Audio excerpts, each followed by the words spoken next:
غلام حسین میمن رمضان کے مہینے میں ابھی 15 دن باقی تھے۔ امی نے گھر کی صفائی شروع کر دی تھی۔ روز گھر کے کسی نہ کسی حصے کی صفائی ہو رہی تھی۔ ہم ہر سال یہ دیکھا کرتے ہیں۔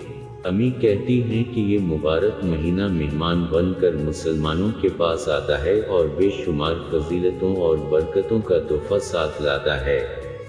میں چونکہ رمضان کی آمد سے قبل ہی امی سے کہہ چکا تھا کہ مجھے اس بار روزہ ضرور رکھوائے گا۔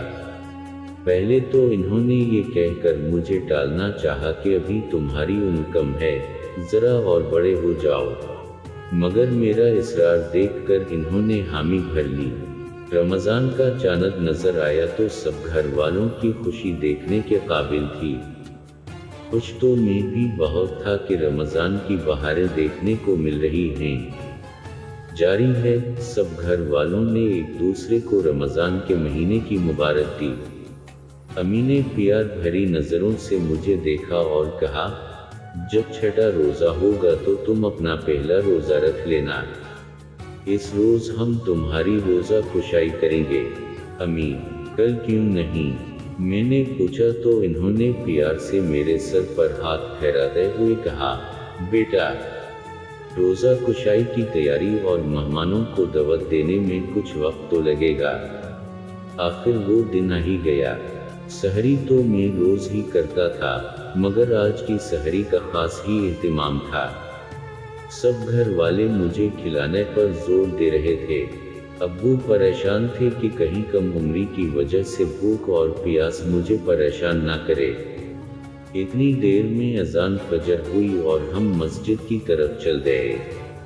واپس آ کر سب نے تلاوت قرآن پاک کی۔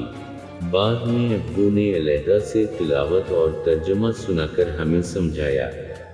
کچھ دیر بعد سب دوبارہ اپنی نیند پوری کرنے کے لیے لیٹ گئے۔ صبح ابو کے دفتر کی چھٹی تھی۔ میری آنکھیں کھلی تو امی اور باجی گھر کے کاموں میں لگی ہوئی تھیں۔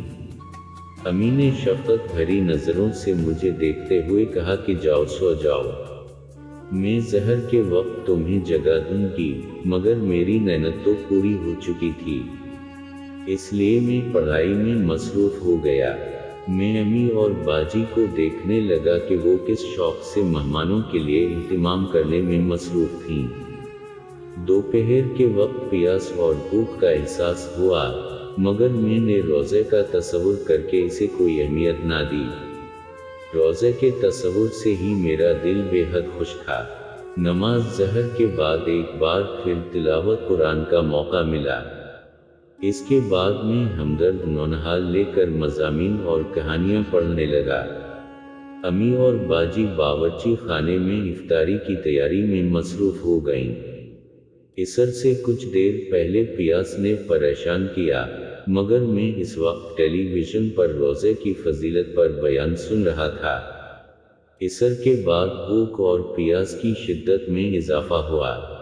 اس وقت امی باورچی خانے میں کام سے فارغ ہو چکی تھیں۔ انہوں نے مجھے بستر پر لٹا کر میرا سر اپنی گود میں رکھا اور میرے سر پر ہاتھ پھیرنے لگیں۔ روزہ افطار کا وقت قریب آ رہا تھا۔ میرا دل خوش تھا۔ پہلا روزہ مکمل ہونے والا تھا۔ کچھ مہمان آ چکے تھے اور باقی مہمانوں کی آمد جاری تھی۔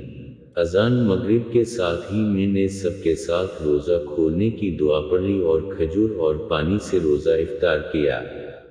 اس کے بعد شربت، پھل اور سموسے کھانے کے بعد نماز پڑھی۔ روزہ رکھ کر جو روحانی خوشی مجھے ملنی تھی، اس نے میرا شوق اور بڑھا دیا تھا۔